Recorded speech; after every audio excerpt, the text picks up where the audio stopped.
ഈ റിപ്പോർട്ടർ ടിവിയുടെ മുതലാളിമാർ മരം കൊള്ളക്കാർ ആണെന്ന് ആദ്യം വിളിച്ചത് നമ്മളാരുമല്ല, അതേ ചാനലിലെ അവതാരകനായ അരുൺകുമാർ തന്നെയാണ്. നമുക്ക് സംശയമുണ്ടെങ്കിൽ ആ വാക്കുകൾ ഒന്ന് കേട്ടു നോക്കാം.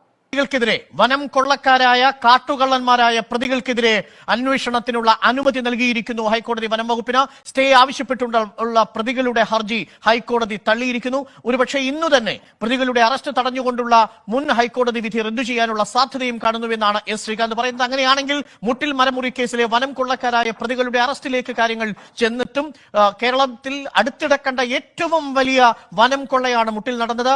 കാട്ടുകള്ളന്മാരായ പ്രതികൾ, അവർക്ക് ഉന്നത ബന്ധം, ഈ വിഷയമെല്ലാം നിയമസഭയിൽ ഉന്നയിച്ചിരുന്നു. വനം വകുപ്പ് വലിയ അന്വേഷണത്തിലാണ്. വനം വകുപ്പിന്റെ ഉന്നതതല അന്വേഷണത്തിന്റെ റിപ്പോർട്ടുകളും ഇപ്പോൾ പുറത്തു വന്നിരുന്നു. അന്തിമ റിപ്പോർട്ട് വരാനിരിക്കവെയാണ് ഹൈക്കോടതിയുടെ ശ്രദ്ധേയമായ ഈ വിധി കൂടി ഉണ്ടാവുന്നത്.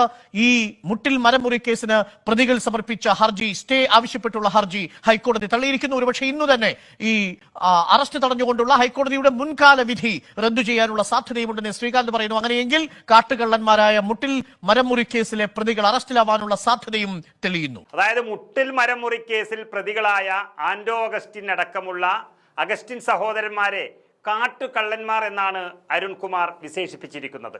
അത് നമ്മളിപ്പോൾ കേട്ടു. എന്നാൽ ഇന്ന് ആ അരുൺകുമാർ ആ മരം കൊള്ളക്കാരുടെ ചാനലിലെ ഏറ്റവും പ്രധാനപ്പെട്ട അവതാരകനാണ്. ഒരു സമയത്ത് മറ്റു ചാനലുകളിൽ നിന്ന് സത്യം വിളിച്ചു പറഞ്ഞ അരുൺകുമാർ ഇന്ന് ആ കാട്ടുകള്ളന്മാരുടെ ചാനലിൽ കള്ളവാർത്തകളുടെ മൊത്തം ഡീലറായി മാറിയിരിക്കുന്നു. ഒരു കാര്യം വളരെ വ്യക്തമായി കേരളം തിരിച്ചറിഞ്ഞിരിക്കുകയാണ്. വലിയ വായിൽ വീമ്പിളക്കുന്ന അരുൺകുമാർ എന്ന മാധ്യമ പ്രവർത്തകന് നിലപാട് എന്നൊരു സാധനമില്ല. പണം കാണുമ്പോൾ കണ്ണു മഞ്ഞളിക്കും.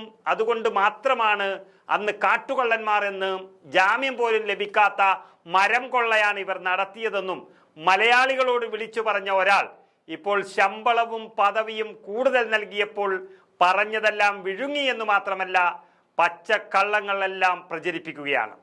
ഈ അരുൺകുമാർ തന്നെ പറഞ്ഞ കാട്ടുകള്ളന്മാരുടെ ചാനലിൽ അയാളുടെ സ്വഭാവവും തട്ടിപ്പും പോലെ തന്നെ റിപ്പോർട്ടർ എന്ന ചാനലിനെയും കൊണ്ടുവന്നപ്പോഴാണ് ആത്മാഭിമാനമുള്ള ഉണ്ണി ബാലകൃഷ്ണനെയും നികേഷ് കുമാറിനെയും പോലെയുള്ള മാധ്യമ പ്രവർത്തകർ ആ ചാനലിൽ നിന്നും പണി വലിച്ചെറിഞ്ഞ് രാജിവെച്ച് പുറത്തുപോയത്.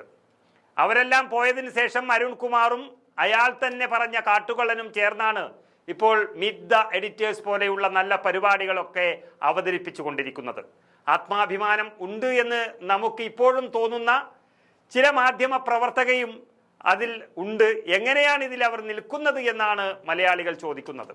അതും താമസിയാതെ ഉണ്ടാകും എന്ന് തോന്നുന്നു ഇപ്പോൾ.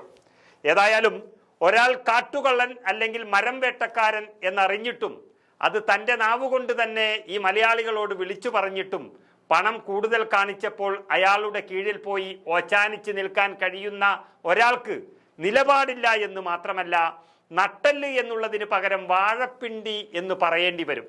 ഇതൊന്നും നമ്മൾ ഉണ്ടാക്കുന്ന കഥകളല്ല.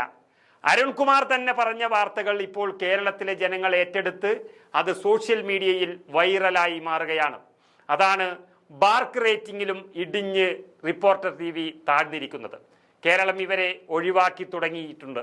രാഹുൽ മാങ്കൂട്ടത്തെ കുടുക്കാനോ അല്ലെങ്കിൽ ഷാഫി പറമ്പിലെ താഴ്ത്തിക്കെട്ടാനോ ശ്രമിക്കുന്ന മുതലാളിയെയും തൊഴിലാളിയെയും കണ്ടിട്ട് മാത്രമല്ല പറയുന്നത്.